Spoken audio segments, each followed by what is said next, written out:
Howdy remarketing fans, and welcome back. In the previous section, we learned how to add a custom container into Google Tag Manager that allows us to track how far down on the page a user scrolls. That's one element of user engagement, which is going to be valuable when we start creating these remarketing audiences around this data we're creating. In this lecture, we're going to add another really cool custom container that's going to track user engagement in the form of time on site. Now, yes, Google Analytics does track average session duration, but there's something quite unique, or a couple quite unique things about this custom container we're going to add. This container will track the time spent on every page on your site in 15-second increments. But more importantly, it's going to pause the time tracking when your website is not the active tab in the user's browser. And it's also going to pause the time tracking when the user's mouse was idle or no key was clicked or button was clicked within 65 seconds by default, but we could edit that 65-second time parameter to whatever you'd like it to be, and I'm going to show you how to do that. It's a really cool custom plugin, and it's going to help, once again, get more nuanced information about our users' data. Again, we're going to be creating these remarketing audiences around the data we're collecting. What we're doing here is that stage of actually collecting that data. We need to create the process or trigger the process that collects and processes that data. Once we have that data inside our Google Analytics server, which is then displayed in our Google Analytics dashboard, we'll be able to use that data to create really cool, powerful, profitable remarketing audiences to be used in our remarketing campaigns. So let's jump right in. In the resources section, in this lecture, you're going to have a link to the document that contains the JSON container. Once again, shout out to the awesome guys over at Lunametrics for helping to collaborate and create this excellent customizable container. So we're going to download that document. Once you jump over to that link, go back into Google Tag Manager, select admin. We're going to import another container. We're going to choose our container file that we just downloaded. We'll open that up. Once again, we want to click on merge, and we want to click on rename conflicting tags, triggers, and variables so we don't overwrite what's currently in our container, and click continue. It's going to show us that we have 2 new tags coming in, 1 new trigger, 5 new variables. We could view the details of those changes to see the names of everything that's going to come in. And once again, we go ahead and click confirm. Let's head over into our tag section to see what changed.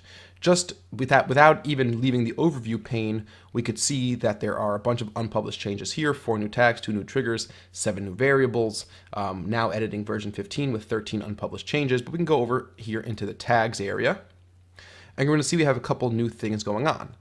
First of all, we have the engagement timer. We have the engagement timer Lunametrics plugin. This is the custom HTML. If we go into here, and just like you saw in the previous lecture, here's a lot of the custom HTML that's going to be the basis for the events and the triggers and the variables that are going to come from this actual tag. And this tag is going to fire on every page load. And click cancel since we're not editing anything over here. We are going to have to edit the event engagement timer. Click into here, click on configure tag. We edit it.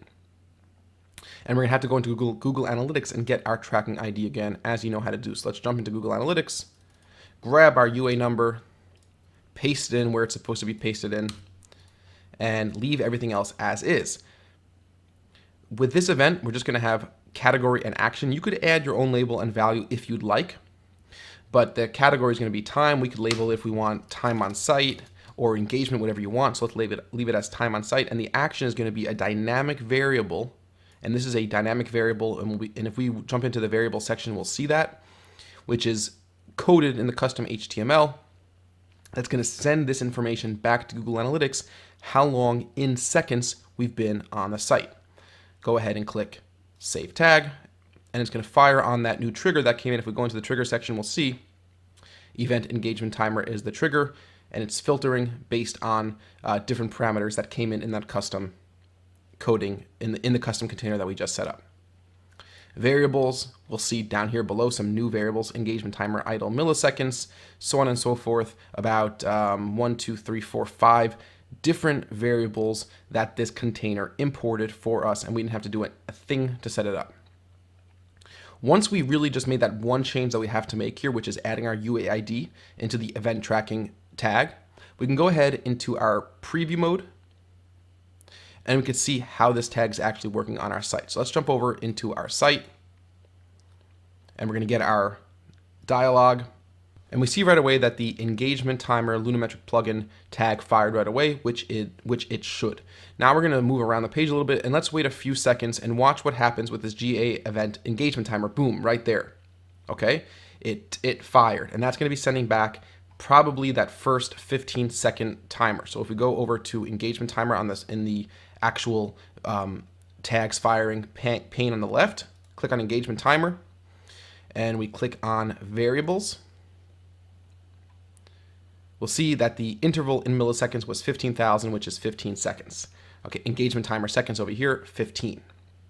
Now, as we continue to move around the page, we're going to see it again. Here's 11, 30 seconds, and 12, 45 seconds. And as I go over to another page, it's going to load up again, and it's going to start again fresh. Now, what's another really powerful function of this plugin is it allows you to track these engagement metrics on any individual page. So if you're running a campaign with a specific landing page or a particularly valuable page like a contact us page, you could specifically remarket to people who spent at least 3 minutes on your contact us page. That's something that you would not easily be able to do on your own without this sort of plugin through Google Tag Manager. So it's super cool. If we go over to the engagement timer again, on the left-hand side, we click on variables, we'll see that it's initially pulling in our second 30-second variable.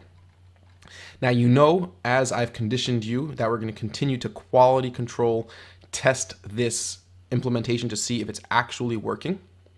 So let's go ahead and publish this container. All right. We can leave preview mode.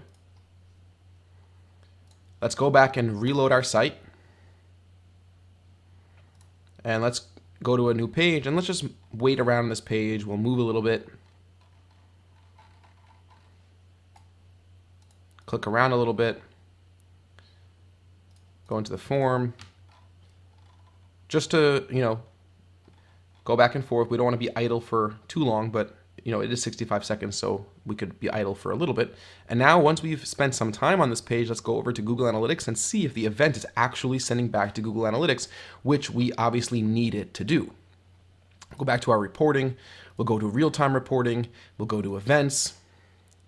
And we should see, if we go to events, last 30 minutes, time on site, which are these, 7, 5, 7, 8, 9, are all properly coming back into Google Analytics. And what's really cool is we have the event category, which is time on site, which is what we named it back in Google Tag Manager. And we have 30 seconds, 2 events were triggered. 45 seconds, 2 events were triggered. 60 seconds, 1 event was triggered. Super, super cool. What this is going to allow us to do is create audiences around these specific events on specific pages and be able to use those audiences in remarketing campaigns. So super powerful. Right now, we need to do nothing else. The data is tracking, it's working, the events and the event categories and actions are being sent successfully back into Google Analytics. So we're, in terms of a data collection process, we are good to go. The data is being collected. Granted, we didn't figure out how we want to use this data. We didn't figure out exactly how we want to segment this data out, what ads we want to show to which people on which pages, if our contact us page should be a minimum of 2 minutes, if our home page should be a minimum of 7 minutes to qualify for a remarketing campaign. Granted, but we're collecting that data in a really sophisticated way. Now, let's go back into Google Tag Manager and do one really cool customization. Let's say the 65-second window was too long for your personal taste, or it might even be too short. Remember when I told you that this plugin by default will stop tracking engagement, or it will stop counting seconds when a user is idle for 65 seconds or more. But let's say you know your website, you know the kind of behavioral patterns of your visitors, and you feel that 20 seconds, if somebody's idle on your page and they haven't clicked a keyboard key or moved their mouse for 20 seconds, you want to stop that engagement timer. So we could actually edit that. In order to edit that, we're going to go into our variables, And we're going to click on engagement timer idle in milliseconds. This is a constant variable that's going to tell our tag to stop counting, to stop sending those events back into Google Analytics if a user is idle for 6,500 milliseconds or 65 seconds in length. So if we go ahead and just simply edit this configurable variable and we change it to 20,000, because by default this container is set up to work in milliseconds, and this is 20 seconds. 20,000 milliseconds is 20 seconds. We save the variable, and now we republish the container. And now this timer will stop tracking if our mouse stops moving or we don't click a key in 20 seconds. And we could make that higher or lower, whatever suits your needs best. So this is a really powerful tag variable trigger combination that's sending sophisticated data back into Google Analytics. You're able to track specific levels of engagement on specific pages of your site, which is really powerful. And it also pauses that timer when a user is idle, when they haven't clicked a key or they haven't moved their mouse, or if they move into a different page. Let's say they're browsing on your site and they decide to go over to Spotify.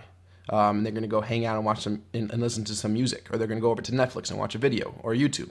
It's going to stop that engagement timer from tracking engagement on your site. So it allows you to create some very real and accurate and reliable information about how engaged your users are, how much time they're spending on specific key pages of your site, and we'll be able to use that in our remarketing campaigns, and we'll be able to use that in combination with our scroll depth tracking. Just think of the possibilities now. Now that you have these two very advanced containers, we could have a remarketing audience that targets people who have scrolled 75% of our Contact Us page, and they've also been on that page for 3 minutes. And that 3-minute threshold is more accurate now because we're making sure that those 3 minutes are 3 minutes that don't have more than a 20-second or 65-second or whatever time interval lapse in activity. So really, really advanced stuff. And we're going to use this stuff. I'm going to show you step by step how to set up those audiences when we finally get to that stage. So thank you very much for watching this one, guys. I look forward to seeing you very soon in the next lecture. Keep on trucking. You guys are doing great. And we're very close to starting to really build out our actual, practical, profitable, advanced, professional remarketing campaigns. Talk to you guys soon.